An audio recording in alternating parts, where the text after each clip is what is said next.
First contact catastrophe. The Terran science ship Horizon cut through the darkness of deep space, its fusion engines propelling it farther from Earth than any human vessel had ventured before. On the command deck, Captain Maya Reeves watched the unfamiliar stars streak past on the holographic display. After 2 years in deep space, the Horizon had become her home, its crew of 52 scientists and officers her family.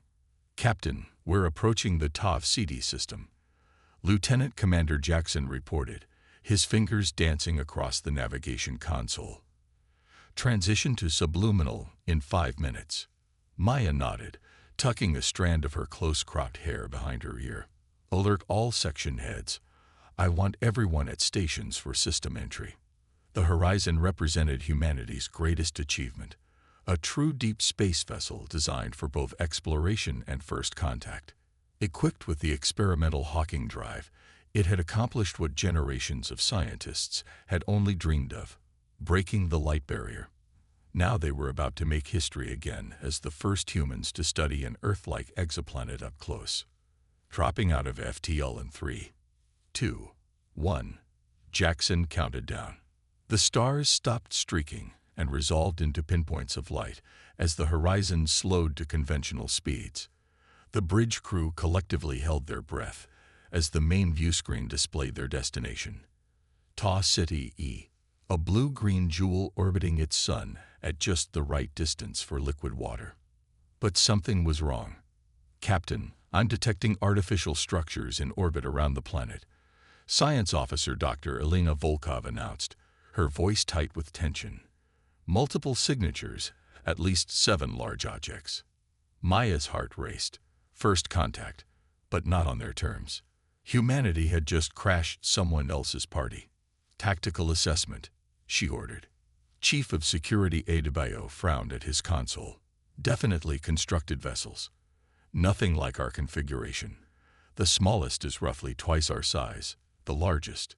He paused, double-checking his readings, nearly 2 kilometers in length. "Are they active?" Maya asked. "Very. And they've spotted us." Multiple scanning beams directed our way.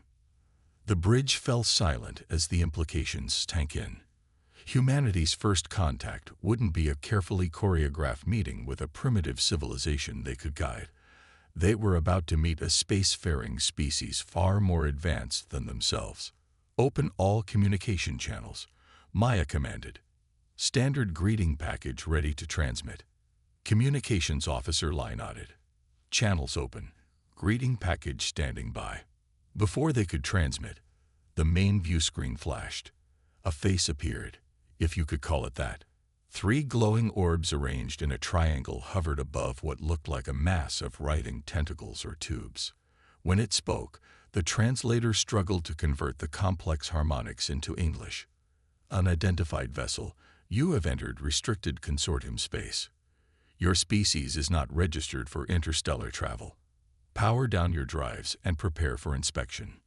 Maya straightened her uniform and stepped forward. "This is Captain Maya Reeves of the Terran science ship Horizon. We come in peace from the planet Earth. We are on a mission of exploration and scientific discovery." The aliens' orbs pulsed brighter. "Earth vessels are not authorized beyond your solar system. The consortium has designated your species as Development Level 3, pre-interstellar. Your presence here violates multiple protocols." Maya exchanged glances with her executive officer, Commander Chen. This wasn't going as planned. "We were unaware of any such designation," she responded carefully. "We've developed interstellar capability independently and—" "Irrelevant," the alien interrupted. "Your development is being monitored. Premature interstellar contact is prohibited. You will be escorted back to your system of origin after inspection and memory adjustment." The transmission cut off abruptly. "Memory adjustment?" Chief Medical Officer Dr. Okafor muttered. "That doesn't sound pleasant." Maya's mind raced. "Analysis, people. What are we dealing with?" Dr. Volkov was already reviewing sensor data. "Based on their technology signatures, they're at least several centuries ahead of us. Their energy readings are off the charts. Multiple vessels breaking formation. Adebayo reported. 3 are moving to surround us. Maya made a swift decision. Yellow alert. Power shields but keep weapons cold. We're scientists, not soldiers, and we're clearly outmatched. Captain, Chief Engineer Rodriguez called from engineering. I've been analyzing their scan patterns. They're focusing intensely on our Hawking drive. That's curious, Maya replied. Any theories why? Not yet, but they seem particularly interested in its quantum configuration. 3 alien vessels took position around the horizon, effectively boxing them in. Each was shaped like an elongated diamond, their hulls seemingly made of some crystalline material that refracted light in hypnotic patterns. The alien commander reappeared on screen. Your vessel will now be boarded for inspection. Resistance is inadvisable. Maya considered their options. They couldn't fight, couldn't outrun these vessels, and Earth was 2 years away at their top speed. We'll cooperate, she said finally, but I must insist on maintaining command of my vessel and crew. The alien's response was immediate. Negative. Standard protocol for unauthorized developmental violations requires quarantine and supervised return. Your species has accessed technologies beyond your maturity threshold. The view screen split to show a second alien, this one with a more humanoid appearance, bipedal with 4 arms and an elongated head covered in what looked like fine scales. I am Arbiter Thonak of the Consortium Council, it said, its voice smoother than the first alien's. Your situation is unprecedented. Most species are incorporated into the consortium before achieving interstellar capability. Incorporated? Maya asked. Guided. Protected. Developed according to established patterns, Thonak explained.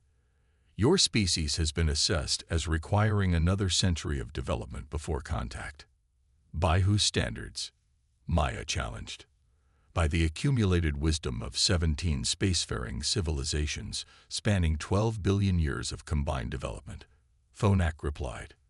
The path to the stars is dangerous. Many species destroy themselves without proper guidance.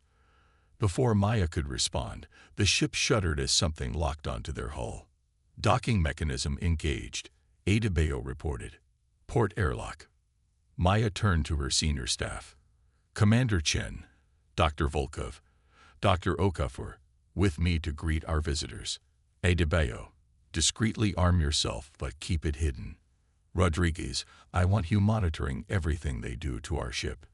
As they headed to the airlock, Chen fell in beside her. Captain, if they intend to take us back to Earth and adjust our memories. I know, Maya said grimly. Humanity loses its first chance at the stars. We'll be set back decades, maybe centuries. The airlock cycled open to reveal 3 aliens, the tentacled being from the transmission, the scaled Arbiter Thonak, and a third creature that seemed to be composed entirely of crystalline structures constantly rearranging themselves. I am Enforcer Zkatar, the tentacled one announced. Your vessel has been quarantined. Your crew will be evaluated for memory adjustment. Maya stood her ground. We came in peace, seeking knowledge. We didn't know about your consortium or its rules. Ignorance does not exempt you, Zkatar replied. Your species has followed an aberrant development path. Your propulsion technology operates on principles that most species do not discover until significantly later in their evolution. The crystalline being moved forward, its structure shifting constantly. When it spoke, the words seemed to form directly in Maya's mind. I am Observer Ixtal. Your Hawking drive is of particular interest. It bears unexpected similarities to technologies restricted to Level 7 civilizations. Maya exchanged glances with Rodriguez. We developed it independently through the work of our scientists. We've spent decades working on the theories. Impossible, Zkatar declared. The quantum manipulation principles required are beyond Level 3 cognitive capacity. Your species has been contaminated with advanced knowledge. Maya felt a chill run down her spine. This wasn't just about enforcing some cosmic traffic law. They genuinely believed humans couldn't have developed this technology on their own. What happens now? She asked. Arbiter Thonak gestured toward the ship.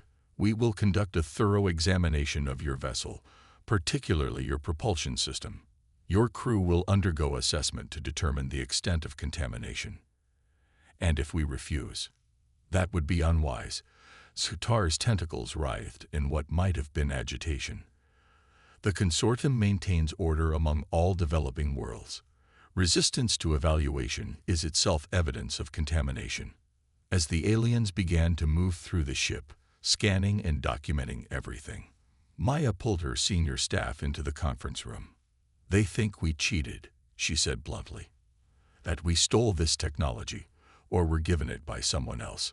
It's absurd, Rodriguez objected. The Hawking drive is built on principles going back to Einstein, refined through centuries of human theoretical physics. Dr. Volkov was deep in thought. Maybe that's our advantage.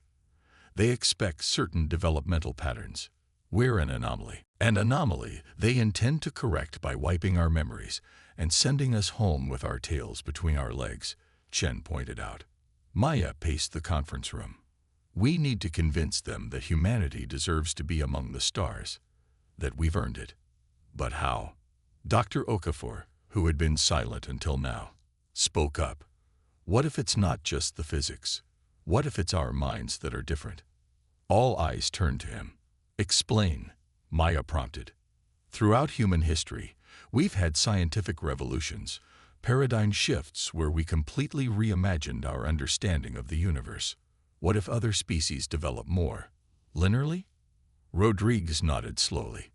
It would explain why they're so fixated on development levels. They assume all intelligent life follows the same path. That's it, Maya said, feeling a plan forming. They think in absolutes, levels, protocols, established patterns. But humanity, we think in possibilities, Chen finished. We make leaps that maybe they don't. Maya straightened. Rodriguez accessed the ship's main database. I want every breakthrough, every paradigm shift in human scientific history ready to present.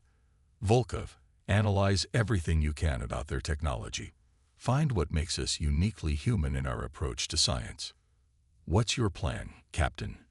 Adebayo asked. Maya's expression hardened with determination. If they want to judge humanity, then they'll have to face all of us. Our entire history, our struggles, our triumphs. I'll make them see that humanity isn't just another species to be incorporated into their consortium. We've earned our place among the stars our own way. And if they don't see it that way? Chen asked quietly. Maya looked at each of them, the weight of humanity's future heavy on her shoulders. Then we ensure that Earth at least learns what happened to us. One way or another, humanity will know we're not alone in the universe. As they disbanded to their tasks, the horizon hung suspended among alien vessels, a single human craft about to make a stand for an entire species. Maya Reeves squared her shoulders and prepared to fight the most important diplomatic battle in human history, armed only with the unique perspective that made humanity what it was. The declaration of mankind's arrival among the stars had begun. The declaration of mankind. The Grand Council chamber of the consortium vessel dwarfed anything Captain Maya Reeves had ever seen. 17 elevated platforms arranged in a perfect circle surrounded a central speaking floor where she now stood, alone and unarmed. Each platform hosted representatives of a different spacefaring species, some so alien that her mind struggled to process their forms. 6 hours had passed since the Horizon was escorted to this massive vessel. 6 hours of scans, interviews, and thinly veiled accusations that humanity had somehow cheated its way to the stars. The examination of the Terran vessel is complete. Enforcer's guitar announced, its tentacles rippling with apparent agitation. The propulsion system indeed operates on principles consistent with Level 7 quantum manipulation. A murmur passed through the assembly. Whether of surprise, concern, or something else entirely, Maya couldn't tell. Arbiter Thonak rose from the largest platform. Captain Reeves, you claim your species developed this technology independently, yet our records show your world was at development level 3 just 70 of your years ago. Such advancement is unprecedented. Maya took a deep breath, activating the portable translator Dr. Volkov had modified based on their interactions so far.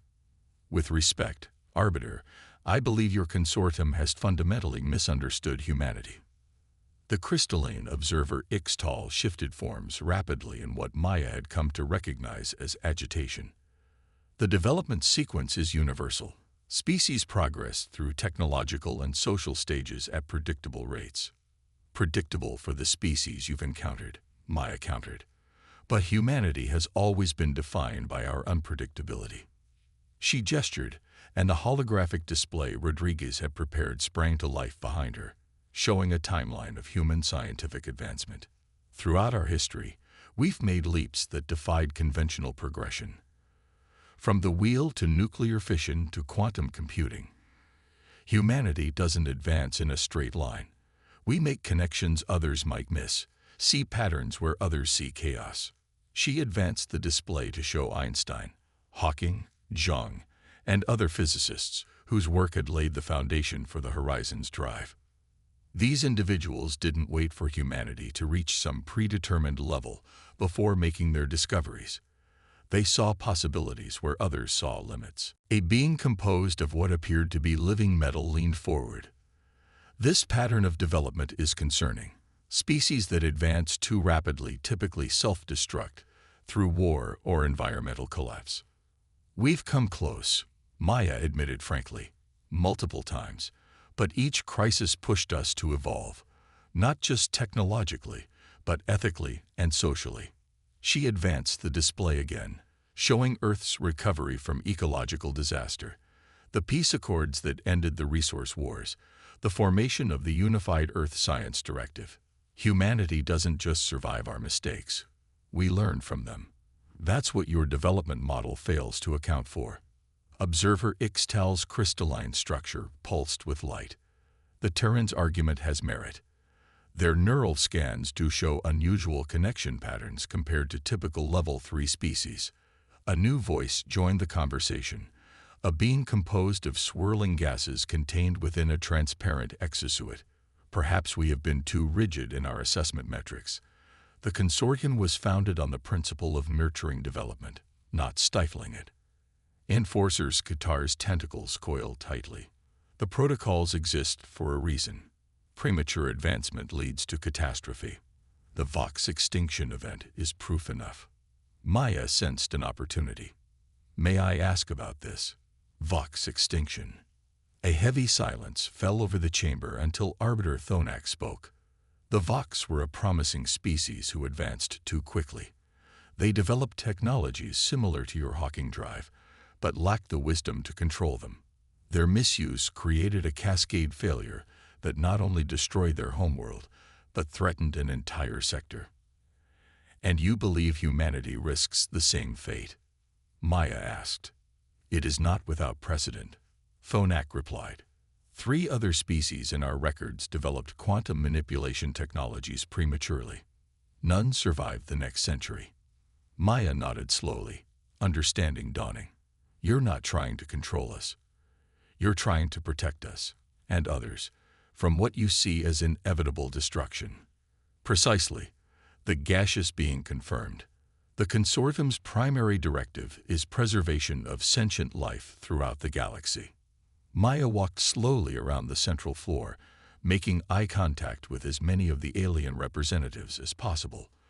I appreciate that intention, but you've made a critical error in your assessment of humanity. She gestured, and a holographic display changed to show images from the Horizons database, Earth's diverse ecosystems, its cities, its art, and finally its people in all their variety. Humanity isn't defined by our technology, but by our adaptability. Every species here evolved to thrive in specific conditions, developing along predictable paths. But humans evolved as generalists. Earth has deserts and tundra, mountains and oceans, and humans learn to live in all of them. She paused, letting the images speak for themselves. This adaptability extends to our minds. Where other species might develop linear thinking, humans specialize in making unexpected connections. Our greatest scientists are those who see relationships no one else notices. Our greatest artists are those who combine ideas in ways never before imagined. The gaseous being's swirls accelerated. The Terran describes cognitive traits similar to the ancient predecessors.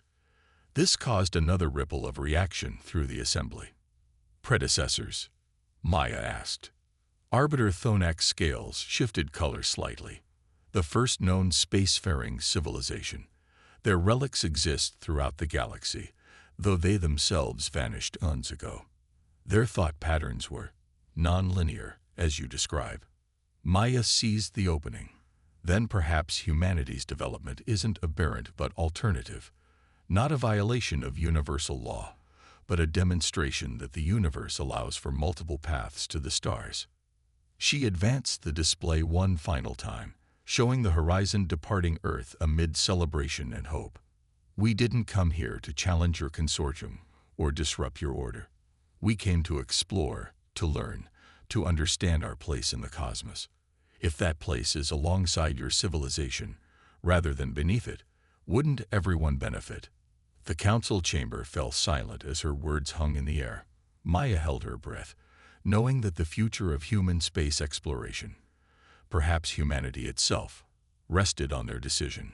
Finally, Observer Ixtal's crystalline form stabilized into a new configuration.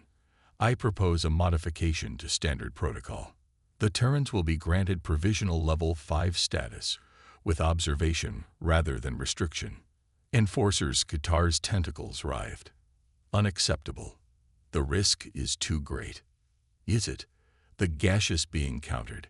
Consider what we might learn from a species that thinks like the predecessors. The benefits could outweigh the risks. Arbiter Thonak raised all 4 hands for silence. This matter requires careful consideration. The council will deliberate. Maya was escorted from the chamber back to a waiting area, where her senior staff anxiously awaited.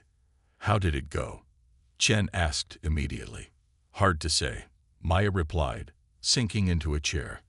I think I got through to some of them, but others seem determined to send us home with our memories wiped. Dr. Volkov looked up from her datapad. Captain, while you were in the council chamber, I've been analyzing the data we gathered about their technology. There's something odd about their quantum field manipulators. Odd how? Rodriguez leaned forward. They're incredibly advanced, but inefficient. They're using principles similar to our Hawking drive, but with unnecessary complexity. It's like they're following a cookbook without understanding the underlying physics. Maya frowned. That doesn't make sense. Their civilization is supposedly thousands of years ahead of ours. Unless, Dr. Okafor suggested, they're not innovating anymore. What if the consortium has become so focused on maintaining order that they've lost the ability to make those intuitive leaps you were talking about?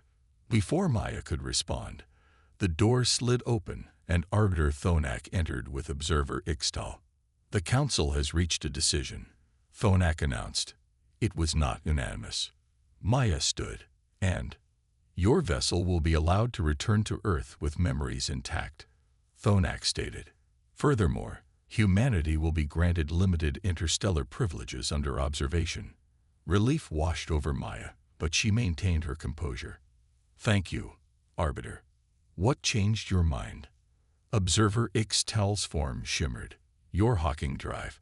Upon detailed analysis, we discovered 3 distinct innovations our scientists had not considered. Innovations that improve efficiency by 22% and stability by 37%. Humanity has much to learn from the consortium, Thonak added, but it appears the consortium may also have something to learn from humanity. A cultural exchange then, Maya suggested. Within limits, Thonak cautioned.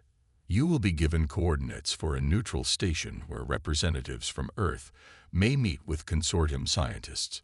Your vessel may return there once your world's authorities have been informed of our existence. There is one condition, Observer Ixtal added. Knowledge of the consortium must be restricted to your scientific and governmental leadership until your society is prepared for full disclosure. Mass awareness of advanced civilizations can trigger social instability. Maya considered this. I believe our leaders will accept these terms. Earth will be grateful for the opportunity. After the aliens departed, her crew erupted in celebration. Handshakes, hugs, and more than a few tears. They had secured humanity's future among the stars. Set course for home, Maya ordered once they returned to the horizon. Maximum sustainable speed. As the ship accelerated away from Tau Ceti, escorted to the edge of the system by consortium vessels, Maya stood on the observation deck, watching the alien ships grow smaller behind them. Dr. Volkov joined her at the viewport. Do you think they'll honor the agreement, or is this just a different kind of quarantine?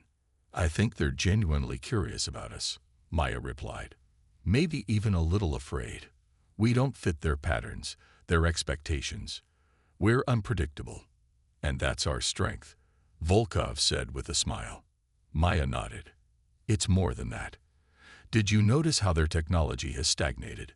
They're advanced beyond anything we can imagine, but they've stopped pushing boundaries. They're curators, not creators. And humans, we never stop asking, what if? That's what they've lost. And what they see in us. The Horizon's engines hummed as they accelerated toward Earth, carrying news that would forever change humanity's understanding of its place in the universe. The journey would take 2 years, but Maya knew that when they arrived, nothing would ever be the same. 2 days into their return journey, Chief Engineer Rodriguez requested to see the captain privately. I've been studying the scan data they took of our drive, he explained, displaying complex equations on his tablet. They were thorough, and in the process, they inadvertently shared information about their own drive systems. Maya's eyes widened. And, with some modifications, I believe we can improve our efficiency by at least 40%. We could cut our return time to Earth in half. Do it, Maya ordered without hesitation. As Rodriguez left to begin the modifications, Maya turned back to the viewport, a smile playing at the corners of her mouth. The consortium had granted humanity permission to join the galactic community, believing they were being generous to a promising but junior species. They had no idea what they'd just unleashed upon the stars. In her quarters that night, Maya recorded a personal log entry. The consortium believes they're guiding our development, that they're the teachers and we're the students. Perhaps in many ways, they are right. Their technology and knowledge far exceed our own. But they've forgotten something essential, something we're about to remind them of. The most important quality of humanity isn't our technology or our adaptability. It's our relentless drive to exceed our limitations. Where other species see boundaries, we see challenges. Where they see the finish line, we see the starting point. One ship, one crew. That's all it took for humanity to announce its presence to the galaxy. And now that we know what's waiting for us among the stars, there's no force in the universe that can hold us back.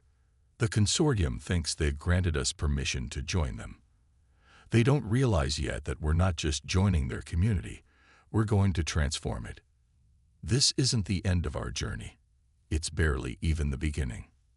As the Horizon raced toward Earth, a single human craft carrying a declaration that would echo across the stars. Mankind has emerged, and the galaxy will never be the same.